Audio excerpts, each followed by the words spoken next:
There's a point in the third episode of The Sympathizer when the man the captain has been tasked with eliminating, the Dumpling, connects with his future assassin on the level of them both being outsiders. He's singing the praises of their new home, America, and says they don't have to stay just a chink and a bastard. We heard the general bring up the Dumpling's Chinese heritage as a reason he shouldn't be trusted, and watch the other children from his village bullying the captain because he's mixed, which continues when yet another white guy that Robert Downey Jr. plays brings it up when they first meet. The Dumpling believes in the dream of the melting pot and says if you fully commit to this land, you become fully American. But if you don't, you're just a wandering ghost living between two worlds forever. There's no need to poke holes in his thinking because people believe things like this when it's necessary. It doesn't hold up if you think it through, but for the captain, whose situation is a lot more complicated, this idea of never fully committing is essentially his whole deal. That's why the first few episodes of this gorgeous-looking TV show have been frustrating, and maybe says that adapting a book whose hook resides in the main character's internal dialogue is a bit too much of a challenge. While this was not necessarily a bad episode of television, I wasn't fully engaged with the murder planning even though everything looks good on paper. But Love It or Leave It ends on a promise that the show is about to become something different, so maybe it will all eventually make sense when we can see the complete picture. I do think the Major's words are something to keep in mind, since they highlight a contradiction at the core of our main character. And since he made a post-death appearance in the closing moments, his presence will likely act as a reminder. The planning involved in helping him achieve that post-death status only takes up about half of this episode, and comes with some surprises. Unsurprisingly, the general stops short of issuing a direct order when the captain stops by his place late at night. The first surprise is provided by Bon, who reveals that he worked for the top-secret F6 program as an assassin for the South. This means he has some insights to offer about their current situation, but also that he picked them up while killing the captain and Mon's comrades during the war. It's a shock but also a relief for the captain because now he knows he isn't the only one keeping secrets. And it's all a little sad that Bon is coming out of his grief at the prospect of getting to kill again. The plan is to make it look like a botched robbery, and when they start to follow him, an almost comic level of reasons why they shouldn't go through with it present themselves. I guess I should mention that in Vietnam he didn't come off as terribly sympathetic. He was a feared old-hand interrogator and chose to leave his daughter behind with her nanny because you can always have more. But as he does that and we see his new twins, and when we meet his sweet mother whom he chose to bring instead of his daughter, you can't help but feel bad for the guy who's being used as cover to draw suspicion away from the captain. That, the captain becoming a murderer, and Bon's descent all add up to some grimness, so they decide to inject humor throughout for balance. I'm not sure it ever achieves that, but there are both grim and funny things that land. At the longevity party, there's funny in Sophia asking if they're sure they're refugees after seeing the spread, and grim in the sincerity of the Major's words to his mother. In both, when yet another Robert Downey Jr. character presents her with a replica of his combat knife from the war. Sonny, the reporter friend from the last episode, points out that this is in bad taste in Vietnamese culture because knives sever relationships. But what seemed more wrong to me was that this is all somewhat believable. The character, the situation, the present, it all kind of tracks with something that might happen in the real world.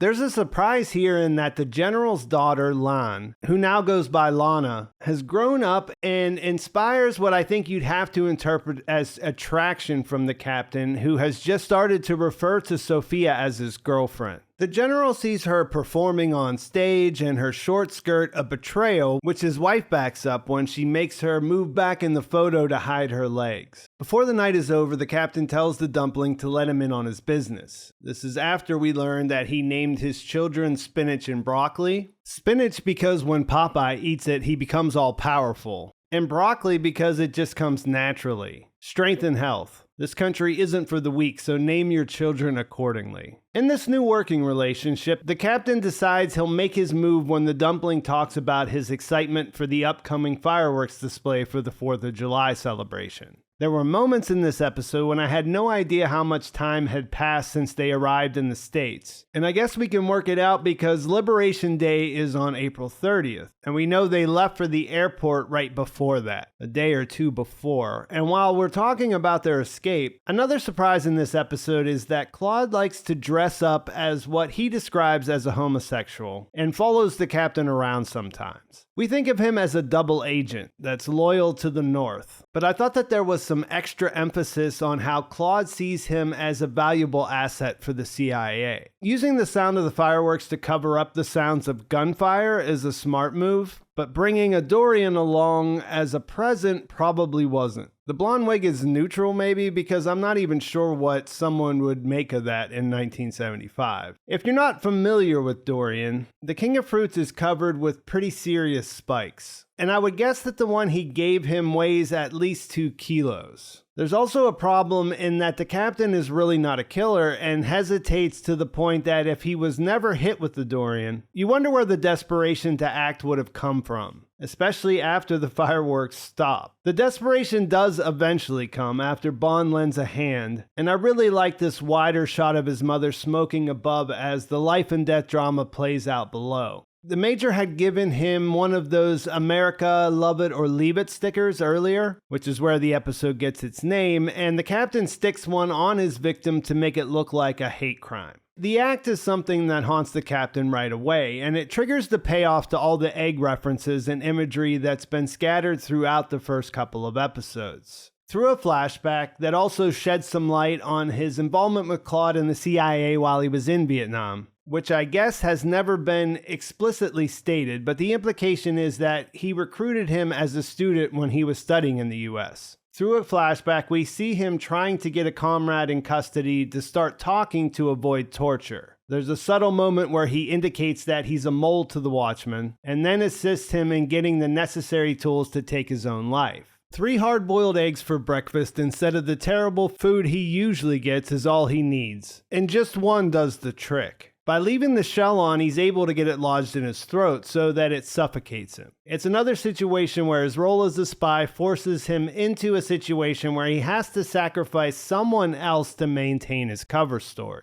It feels more like a step towards where he ends up with the Major though, because like the female agent in the premiere, there isn't anything he can do to avoid a sacrifice with the Watchman. It's just a question of who the sacrifice will be. It leads to some of the best character stuff in the episode when the Commandant talks to him about it. The captain says a spy is asked to be all things at once, a comrade and an enemy. Anything less lands you on the wrong side of an interrogation. He's saying this while he's being interrogated about his confession, which makes you wonder how he ended up in the re-education camp in the first place. We can see that the guilt is real, but as he walks away, he says he realizes now that there was nothing he could have done to avoid such a fate. A step in that process comes in the form of a letter from Man, who is finally responding to his request about the dumpling. It's a question, which the captain would like to interpret as an order, but knows this is impossible after the deed is done. Man asks, is it necessary to kill the Major? It's the same question he's been asking himself over and over, only he thinks of it in the past tense. Was it necessary?